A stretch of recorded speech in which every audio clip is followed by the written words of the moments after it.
Yeah, it's mindset cafe, we all got that mindset. Gotta stay focused, never settle for less. It's all in your head, how you think you manifest. So get ready to rise, cause we about to be the best. Gotta switch it up, gotta break the old habits. Get your mind right, turn your dreams into habits. No negative vibes, only positive thoughts.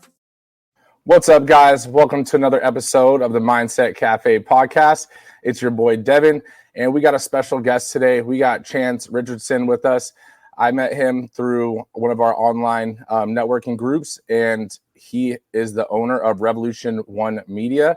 And I wanted to bring him on to kind of explain his experience as an entrepreneur and, hopefully be able to help other people with their journey through entrepreneurship and their mindset through the journey. So, Chance, thank you so much for taking the time to hop on today. Hey, thanks for having me. Man, that intro gets me hype every time. I like that intro a lot. But yeah, I appreciate you having me on. And, I'm always interested in spreading some value and just, helping people out where I can. So I hope that your listeners are able to get a lot out of this episode. No, definitely. And I know they will. So before we dive into your journey and stuff, do you want to explain, what Revolution One Media is a little bit? Yep. So Revolution One Media is a full digital marketing company. We do everything from content creation, website design, running ads on Google, Bing, places like that. Overall helping businesses generate leads through digital marketing. And, we help out with a little bit of print and stuff like that too, but mostly we try to stay digital because that's where we're the most comfortable at.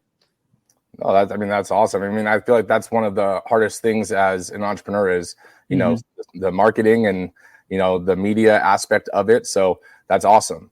So how did you get started in your entrepreneurial path? Like what was your introduction to it? It's been a long journey to say the least. So there's not a lot of entrepreneurs in my family. Most of my family was blue collar.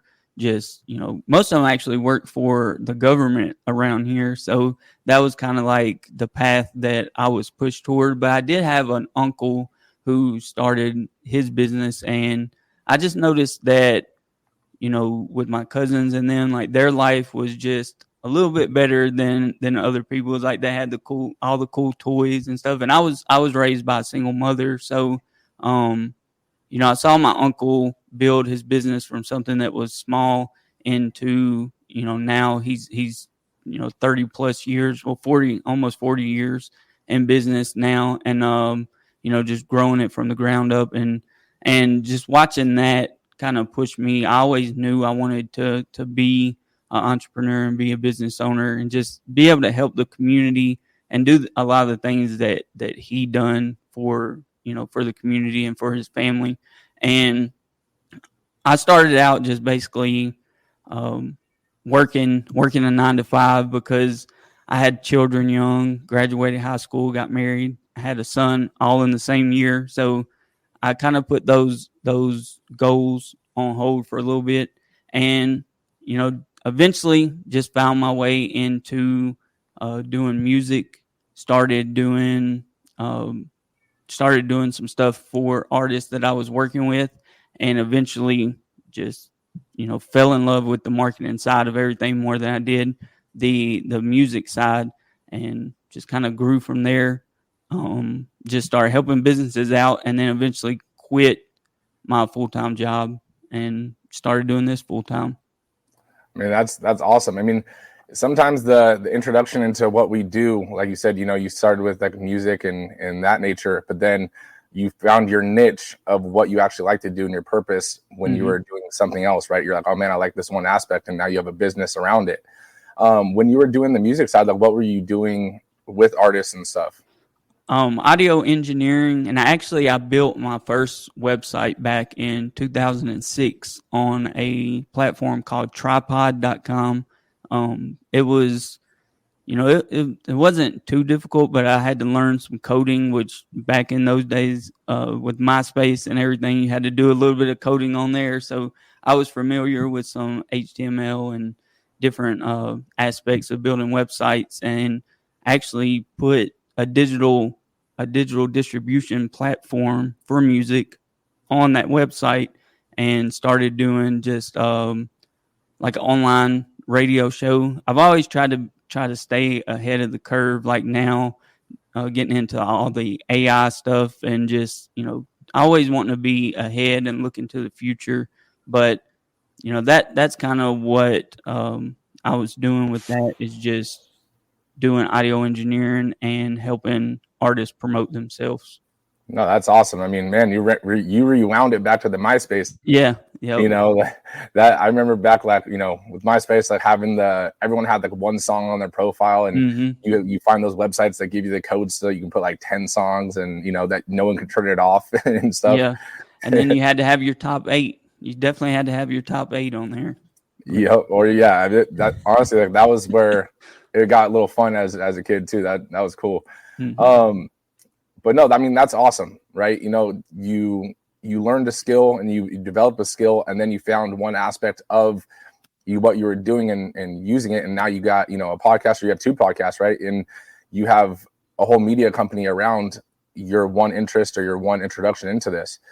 How do you think that seeing your uncle, you said your uncle has the 40-year business, right? How do you think that that's inspired you to take that leap of being an entrepreneur? Because it is a scary leap, right?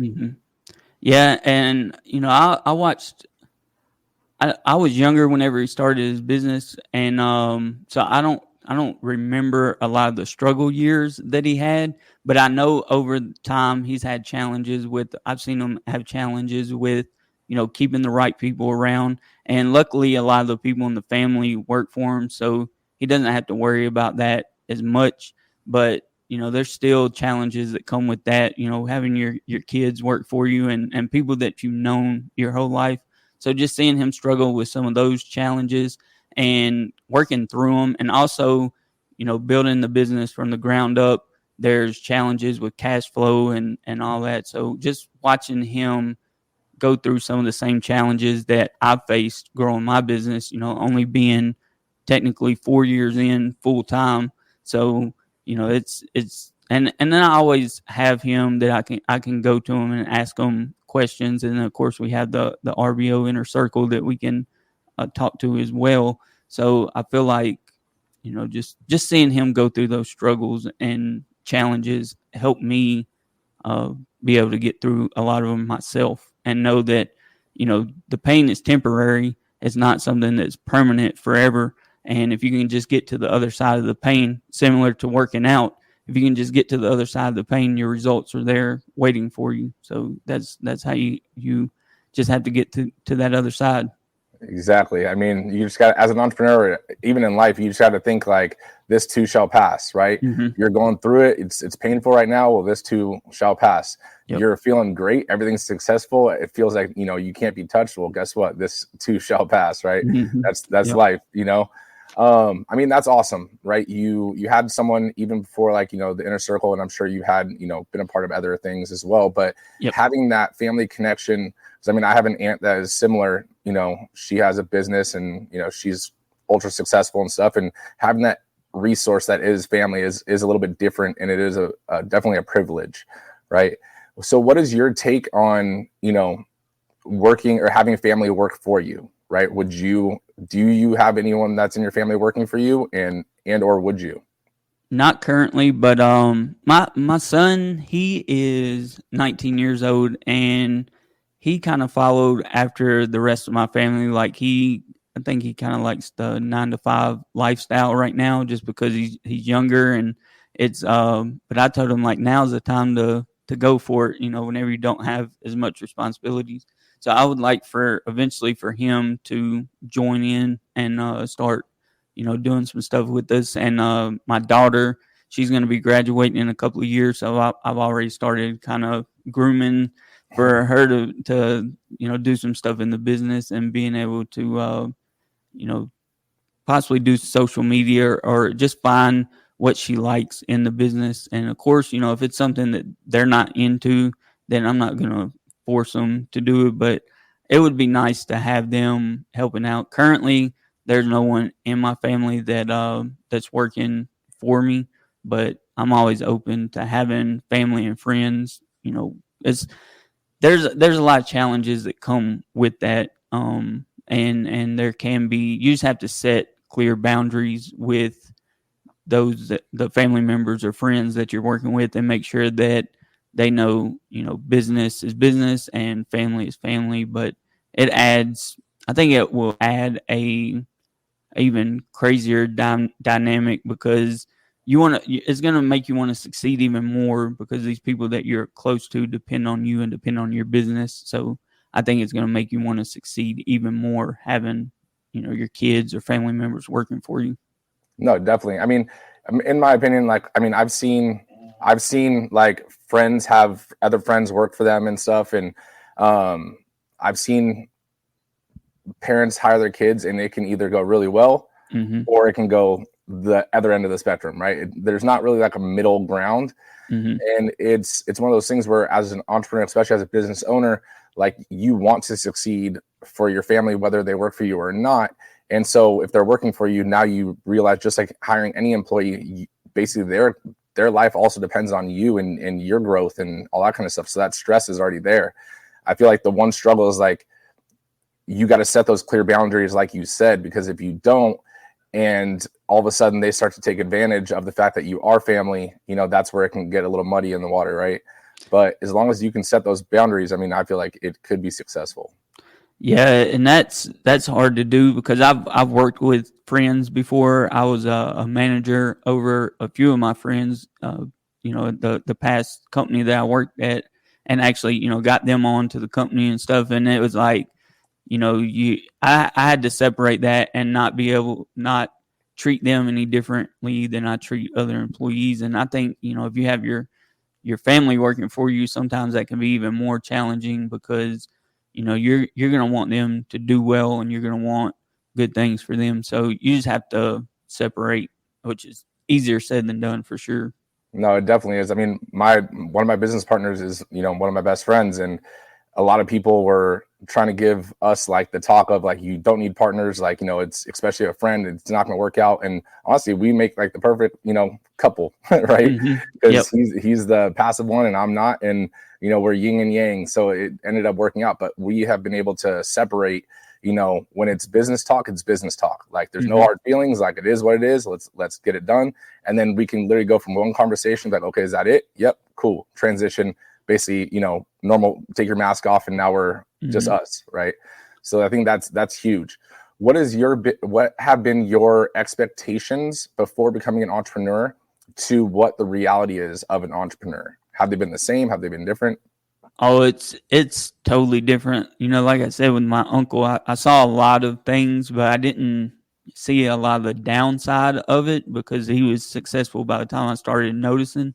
So, I'm thinking, oh yeah, I got this one client. I quit my job. I started working full time in marketing, and I was thinking, oh, I got one client, so now all these clients are just going to be coming and lining up, and that wasn't the case. It was a struggle for the first few years, just proving myself, getting success for other companies that I could show to potential clients, and just building my reputation. I think that's the hardest part whenever you're a new business owner, because there's so many people who start businesses and quit, and I've done that in the past. And just building that trust with the marketplace and building that name with the marketplace is the biggest challenge that I faced early on.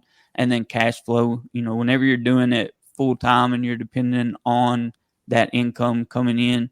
And I had money set aside for this venture, but it's still, the money doesn't come in as fast as you would like it to. So that was a huge challenge, and something that I didn't really expect, because I thought, this one client was so easy to get that it was going to be that way. And then, in the digital marketing field, you see so much online about, people making six figures in the first 3 months that they start their agency. And for most people, that's just not the reality in any business. There's going to be an investment period. So I didn't think that it was going to be as challenging as it was. But, it's something that I live for and enjoy most of the time. I mean, I think that's like the biggest like misconception of being an entrepreneur, right? Especially with social media and everyone kind of glorifying it, that may not even be like business owners necessarily, and maybe like solopreneurs, which is nothing wrong. I mean, that's how I started out too, and that's how everyone starts out. But you figure you get a logo, you get a business name, and all of a sudden you're going to have a Ferrari in your driveway. I think someone posted that the other day in the inner circle, and honestly, I was laughing about it. Yep. Because that's what a lot of people think, right? You think you're going to be one of those agencies, like you said, that all of a sudden is going to make 5 figures or 6 figures or first month, and that's just not reality. And you were smart in having cash set aside and realizing that it's going to take some time, and some of those lessons were learned over your first couple business ventures and stuff like that, right? So I think that's the biggest realization and mindset shift, is realizing it takes time, just like anything else, right? You don't become an amazing singer the first time you ever sing. You don't become a professional baseball player stepping on the mound one time, right? It takes time, and certain skills and lessons are learned only through time, right? Yeah, and I think everything that I've been through, even working for other people, all the skills that I've learned, and all the few failed ventures that I had that I tried before I got into to marketing, I think that all of those have prepared me to run this company, and to be able, and not to say that I don't have challenges now, because I do, but it's prepared me for this situation, and to know that, like I said, if you just get through a certain point, then everything you want's on the other side. Right. And then that point could be at different lengths for everybody, right? And just knowing that someone else got there in a month or a year or 2 years, like yours might be 3 years, you just got to keep pushing forward. With you working, or starting off with a normal job, let's say a 9 to 5, and then shifting into becoming an entrepreneur, what was some of the mindset shifts or mindset perspective changes that you had to make from being an employee to being a business owner? Well, ever since I started working, and this probably ain't the best thing to do, but I would always count the business owner's money. Like, I worked at this one place, and they just had like boats. They were bringing in boats all the time that they had bought, and like just cool stuff. And I was thinking, like, man, they got it figured out, because I'm over here, working 9 to 5, and then they're just like going out doing whatever they want. So kind of like that mindset shift of just trading time for money.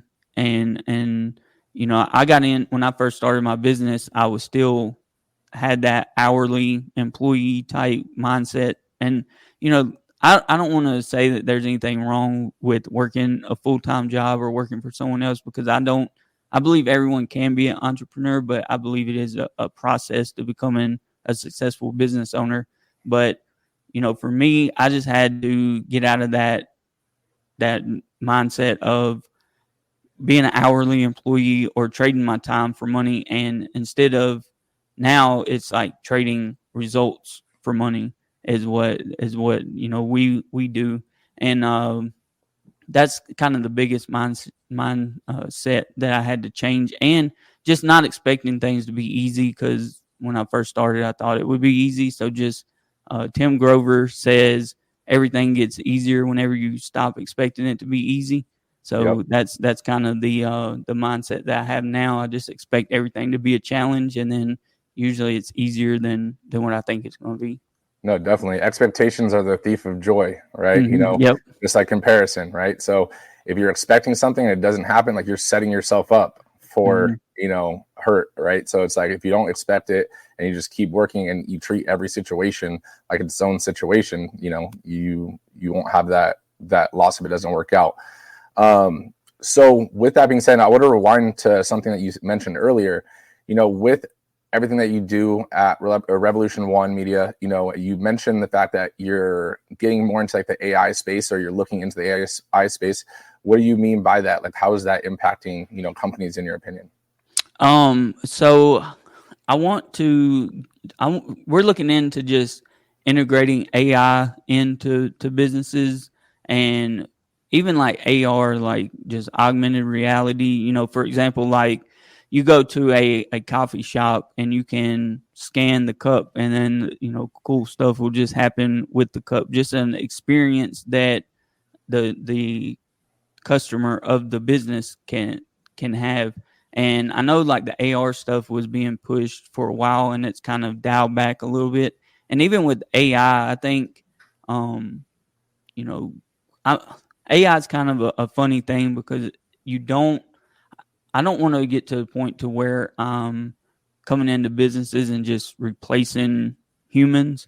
I want to integrate AI in a way that the humans are operating the AI and being able to, but of course with anything like that, people are going to lose their jobs. It's just the way that the economy works overall.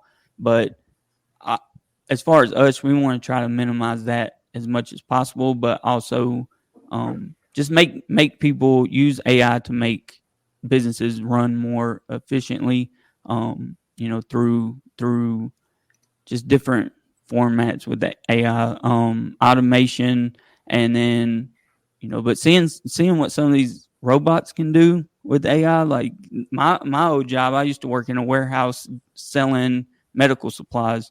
So like, I think in 5 years from now, 10 years from now, that's going to be all AI robots, most likely picking and packing and shipping.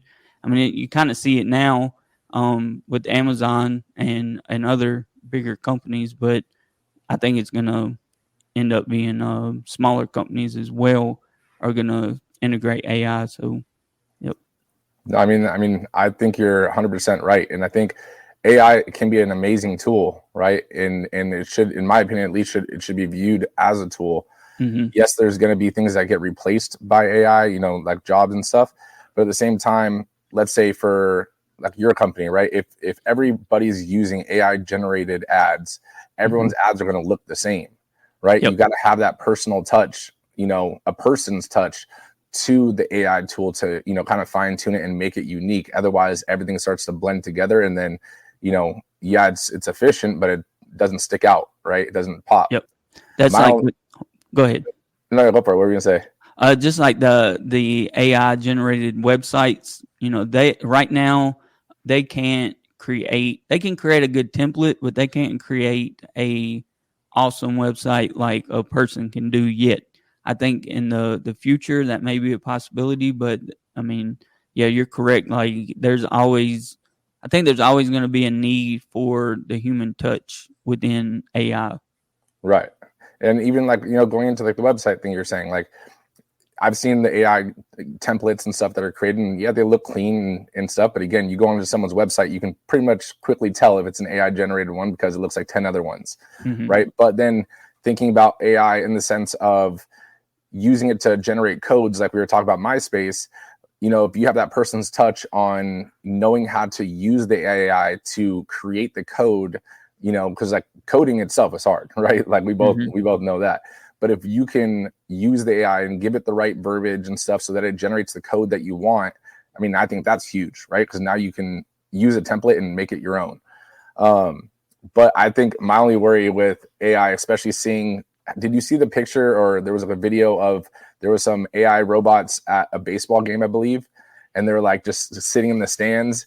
Yeah, that I was like, oh man, like we're taking it to another level now, because like the first thing I thought was iRobot, right?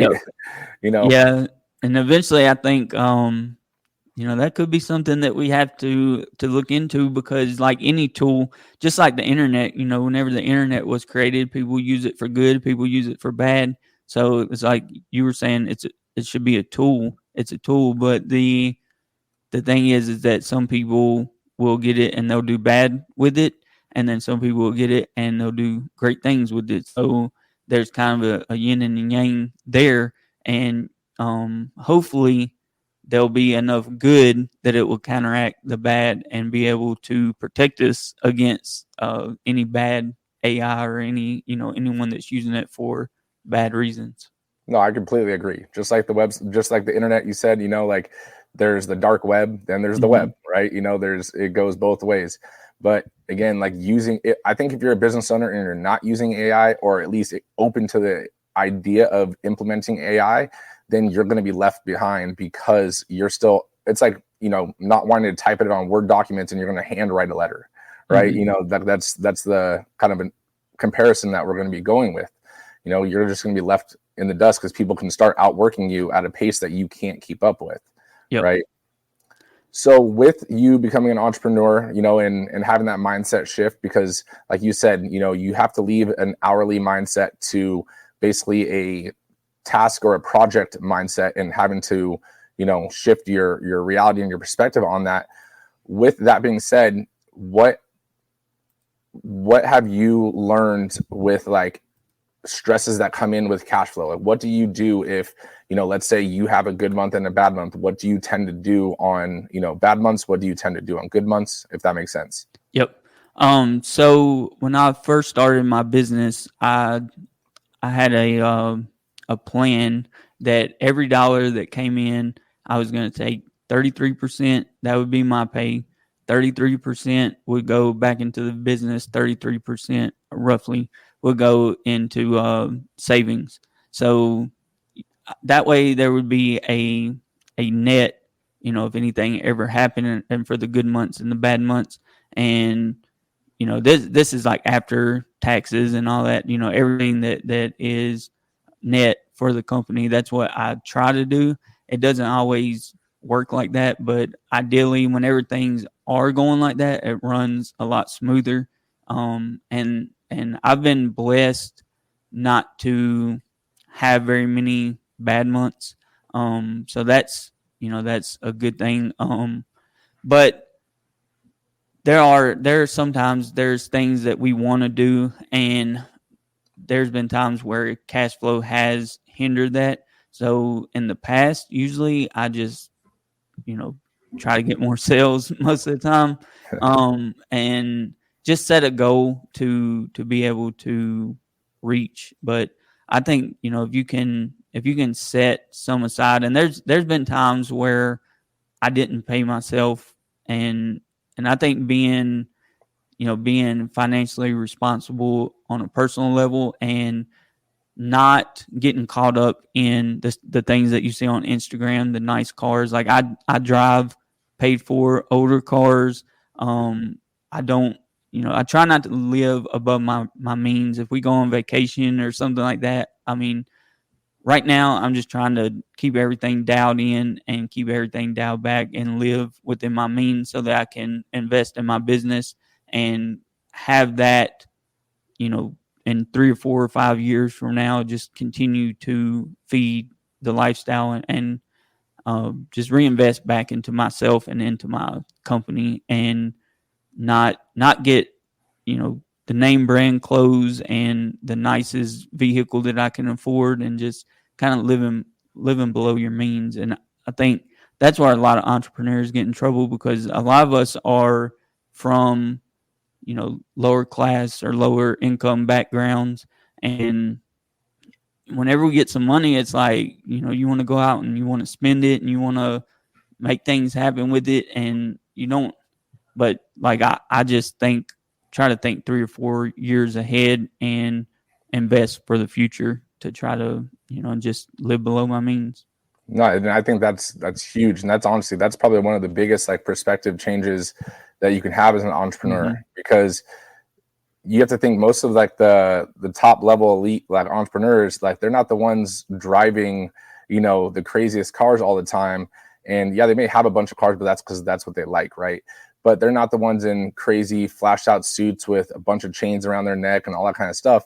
Like they're usually a little more modest. And you start to realize that, the ones that are a little more flashy, it's like usually they're trying to put on a persona that may not really be their level of success, right? But again, that's case by case, kind of what you like. With you growing your business and taking that entrepreneurial leap, how have you been able to balance your family life, with work life? Even when I was working, I've always, worked 50, 55 hours a week, or at least, just about since my son was born. So, it's always kind of been a struggle as far as time management, just trying to make sure that I'm spending enough time with my family. I'm and now as a business owner, you have all that stress on you, and as far as everything it rests on your shoulders. Every project, every client, every interaction, it's a reflection of you and your company. So that's a lot of stress on you. And then you have employees. So it's kind of just about time management. And a couple of years ago, about a year and a half ago, I started using my calendar and blocking out time. And at first it was hard for me to turn the phone off or not take client calls past a certain hour, but I just think of myself as like Walmart or something like that. You know, at a certain hour they close and they just don't do business between those hours. And luckily for the business that I'm in, there's not anything that would just be a huge emergency that couldn't wait till the next day. So I've lost a client or two because they expected me to be there 24 hours a day, 7 days a week, accessible. And it wasn't even over major things. It's just, you know, we live in a world where everyone wants everything instantly. So I think the biggest thing is just blocking out your schedule and making sure that you're allowing time and setting aside time for your family. Like this past weekend, we went for Memorial Day weekend. We went to Gatlinburg, Tennessee, and I just disconnected. I talked to a couple of my partners and told them like, "Hey, I'm not going to be accessible if it's an emergency. This is what you do to contact me. But other than that, I'm not. You know, I'm just disconnecting, which I haven't really done this whole time that I've had my business. So it was nice to kind of do that and be able to do that with having put the systems in place to be able to step away for a few days. So No, I mean, that's awesome. I mean, as entrepreneurs, like we start to grind, 24/7 if, time allows us. So that's, as an early entrepreneur, it's one of those things you have to realize at some point, you got to make sure that you set time aside to spend time with, the ones you love, because otherwise you're going to end up building this thing and you're not going to have those relationships that you would like, because, this is what you're building it for. Right. So you don't want to lose your loved ones in the process of you building something for your loved ones. Right. So I think that's huge that you've, started a little time scheduling things. I mean, that's what I do too. My calendar is my key thing. Right. Do you have, I'm sure one of the answers to this question is going to be your uncle, but do you have any key influences that, have inspired you or continue to inspire you, in business? I like Elon Musk a lot as far as his innovation. Some of the stuff that he does is kind of scary, but overall, I think that, that kind of mindset, we're innovative, thinking into the future. And then also I think Trevor and Kale with the Real Business Owners. I mean, I really like what they're doing, and I always related to their podcast, and it's always something that's helpful and valuable. So I would say like they're a someone that I look up to. And then I think as far as like books or learning material, I would say that Tim Grover has been the biggest help, and even though he doesn't know it, he's been one of my biggest mentors, just getting into the right mindset. And I actually found his book and done the 75 hard challenge at the same time. So, both of those helped me become more disciplined and just change my mindset a lot on a lot of things. But I would say that, that's some of the people that I look up to in business. And then of course, he's kind of a controversial figure, but Grant Cardone, a lot of when I was laid off of a company in 2014, the whole branch they come in one day and was like, everybody's gone, like shut the whole thing down. And I found his material and found, the 10X rule shortly after that. And it just, that helped change my mindset a lot as well. No, I mean, I think those are awesome, influences and role models. I mean, starting off at Trevor and Kale, I mean, one of the things we both connected with was their podcast and stuff. Mhm. And, you know, then I'm sure that you either found their Instagram or vice versa. But what amazed me about them was the fact that they started an accounting firm without being accountants. Mhm. Right. And then they grew it to one of the biggest accounting firms, I mean, that I know personally, you know, and they're doing, you know, 8 figures, and which is crazy for being sales guys and not being accountants, right? To create a business like that. Yep. And then going into, you know, Tim Grover, did you read both of his books? I did. I liked Relentless a whole lot more than Winning, but I may not been ready for Winning yet. I'm going to go back and revisit that now because I read it whenever it first came out, and I don't think I was quite ready for that one yet. I think, I mean, I kind of agree with you, right? Like I read both books. I've read both twice. And Relentless is one of like I have it on audiobook now. So like I'll use it when I run or something, like if I'm going through one of those tough seasons or something, and that one kind of kicks you in the butt and, you know, puts you back in grind mode. Right. But Winning for me was like, it almost felt like subpar to Relentless, but also Relentless set the bar so high for those style of books. Right. So it was a great book. Winning was a great book, but definitely I agree. Relentless had a little more impact for me personally. And then Grant Cardone, I mean, I think some of his information is really valuable, right? He is controversial in some of the moves and some of the things he says I don't necessarily align with, but that doesn't say I don't align with everything that he says, right? The only thing, have you ever been to one of his 10X cons? No, I haven't. See, okay, so I went to one, and that's what kind of turned me off from him a little bit, was because I was going there and my expectations from being to other conferences like that was like something along the lines of, you know, like the inner circle, or where you're getting these like, you know, just knowledge based punches, right?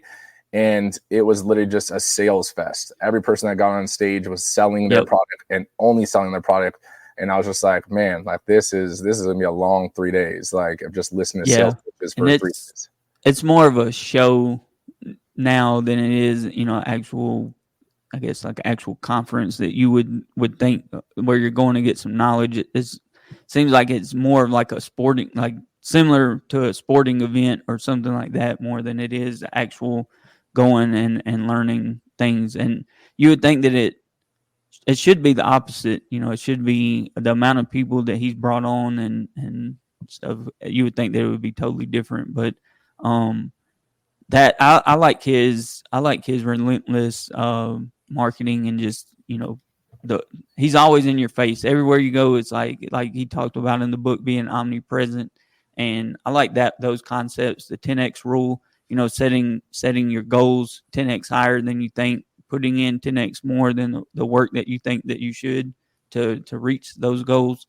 So like those concepts, similar to Dave Ramsey, you know, I like a lot of what Dave Ramsey says, but I don't agree with everything that he says, but for most of his points, I mean, he's pretty spot on. You shouldn't be going into debt for stupid stuff. And, but I'm not to the total opposite end to where I say don't go into debt for nothing, but don't go in debt for, I don't know what's popular right now, but like a Gucci belt. Don't go buy a Gucci belt on credit, or, you know, something nice like that you want. Just, you know, invest in your businesses and let your businesses pay for, and your cash flow pay for the liabilities.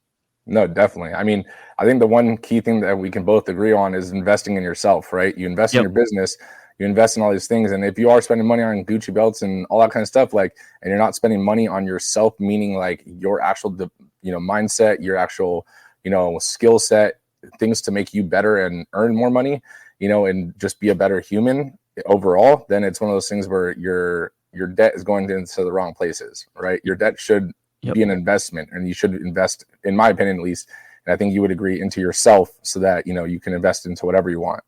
Yep. And I know that from personal experience, you know, just spending money stupid when I was young, and you know, not paying attention to what I was doing and thinking ahead. Just, I got it now, so I'm going to throw it out there and do it. But I learned that lesson the hard way. And now I know that, you know, the things that you buy that's not forever, people can, I mean, you can get robbed, you can get whatever, people can take that stuff from you. But if you invest into this and you invest into knowledge and yourself, You can't have that taken away from you. And you get to a point to where people can take everything else from you and you're able to get it back because you know the process and you have the knowledge. It may be a challenge, but you know, the knowledge is there, so you can always get it back. Exactly. It's almost like a rephrased version, but same kind of concept of like you teach or you give someone a fish they can eat for a day, you know, and you teach them how to fish, you know. So it's like if you learn how to fish, you can always make it back, right? Yep. You know, with that being said, before we wrap up, I want to ask you a question that, you know, I asked all my guests. Hypothetically speaking, everything that you've done, right, everything that you've accomplished is, you know, erased. What is the one piece of advice or the one lesson that you would have learned over the years that would be your legacy piece, your legacy information that would be basically on your tombstone that says, you know, Chance Richardson, and then it has your lesson or your saying or, you know, whatever it may be? That's a good question right there. I think all of this, everything that I do is for my why. And my why is my family and leaving them in a better position whenever I pass away than they would be if I lived my life another way. So I would say live by your why. Whatever that why is, live for your why, live by your why, and you know, just keep that in your mind and keep pushing toward that reason. So, no, that's awesome. And you know, with that, I completely agree. Right. That's one of the huge things I'm about is finding your why, and your why can't be something that's just surface level. Like your family, that's not surface level, right? A Gucci belt, that's surface level, right? So with that being said, you know, where can people connect with you? Where can people learn more about, you know, Revolution One Media, you know, about your podcast? For Revolution One Media, you can go to revolution1media.com. And for my podcast, you can just search up Chance Talks Business on YouTube. And, you know, you can connect with me on there. My social media is there and also on the Revolution One Media website. Awesome. Well, Chance, thank you so much for coming on today. Guys, make sure that you share this episode with a friend. Make sure you guys leave us a review. But Chance, honestly, thank you so much for, you know, taking the time out of your day to hop on and drop some knowledge. Man, thank you. I really appreciate it. This was fun. We'll have to do it again sometime. Definitely.